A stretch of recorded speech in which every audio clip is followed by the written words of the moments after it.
안녕하세요. 통치사 서민문 원장입니다. 오늘은 신경차단술에 대해서 설명드리려고 합니다.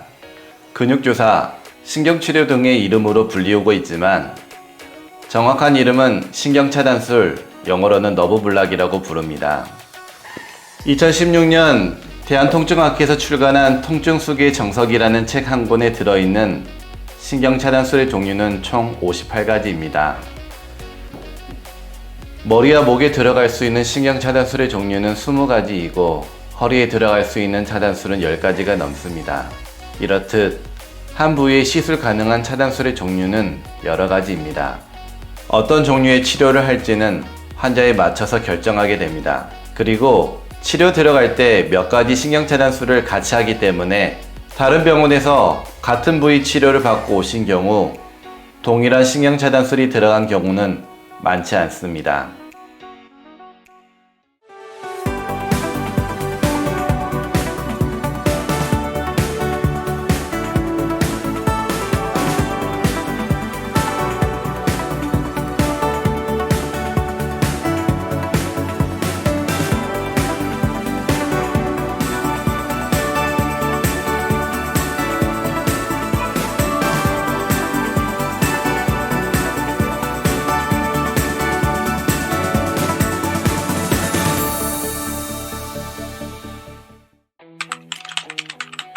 신경은 운동신경, 감각신경으로 나눠집니다. 대부분의 통증치료는 감각신경을 대상으로 하고 사용하는 약물의 농도도 낮습니다. 간혹 정확하게 신경 부위에 주사가 놓인 경우 감각신경에 마비가 와서 걷기 등 기능에 문제를 일으킬 수는 있으나 사용하는 마취제의 체내 분해 속도가 몇 시간 이내이기 때문에 마비가 된다 하더라도 2~3시간이면 정상으로 돌아오기 때문에 걱정하실 필요 없습니다. 치료 목표와 치료 대상에 따라서 다릅니다. 통증 억제 및 완화 목표라면 신경을 충분히 마취시켜 몇 시간에서 며칠간 통증을 줄일 수 있습니다. 다만 치료 목표가 증상 치료보다 원인 치료에 맞춰진다면 원인이 되는 부위에 신경차단술을 스케줄에 맞춰서 꾸준히 진행한다면 완치 목적으로 치료할 수 있습니다. 신경차단술에 사용하는 약물은 생리식염수, 국소마취제를 주로 사용합니다. 어떤 경우에는 생리식염수 대신 저농도 포도당 용액을 사용하기도 하고 국소마취제 종류도 작용시간에 따라서 여러가지 약물을 사용하기도 합니다. 또한 어떤 경우 스테로이드를 첨가하기도 합니다. 저희 병원의 경우 디스크 탈출증처럼 급성 신경손상이 의심되는 경우에는 스테로이드를 제한적으로 사용하고 있습니다.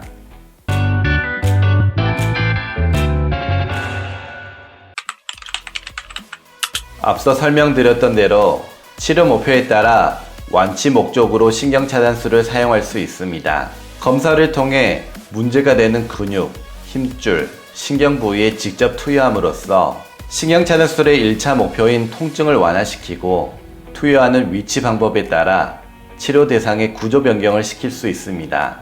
예를 들어 짧아져 있는 근육을 치료함으로 근육이 원래 길이로 늘릴 수 있고 힘줄염이 있는 경우 신경치료 용액으로 씻어주므로 염증이 줄어들고 신경이 다른 구조물에 눌려있는 경우 누르는 구조물과 신경 사이를 벌려주어 치료를 할 수 있습니다. 다만 병이 오래된 경우에는 구조의 변화가 심하기 때문에 증식 치료를 병행해야 하는 경우도 많습니다. 환자의 상태가 제일 중요합니다.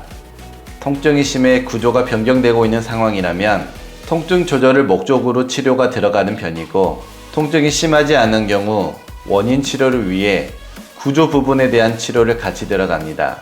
예를 들어 요추부 척추 협착으로 인해 양측 하지 방사통이 심해 걷지 못하는 환자분의 경우 꼬리뼈 주사라고 불리는 미추 경막의 신경차단술을 통해 급성 통증을 잡고 보행을 가능하게 만든 이후 양측 요청골 신경차단술을 통해서 허리를 누르고 있는 대어근과 주변 근육들을 같이 치료하는 방향으로 치료를 들어갈 수 있습니다. 자세한 내용은 다음에 환자 케이스로 영상을 만들어 올리도록 하겠습니다. 모든 환자들에게 동일한 치료를 하는 게 아니고 각각 환자의 상황에 맞춰서 최적의 치료를 찾아가야 합니다.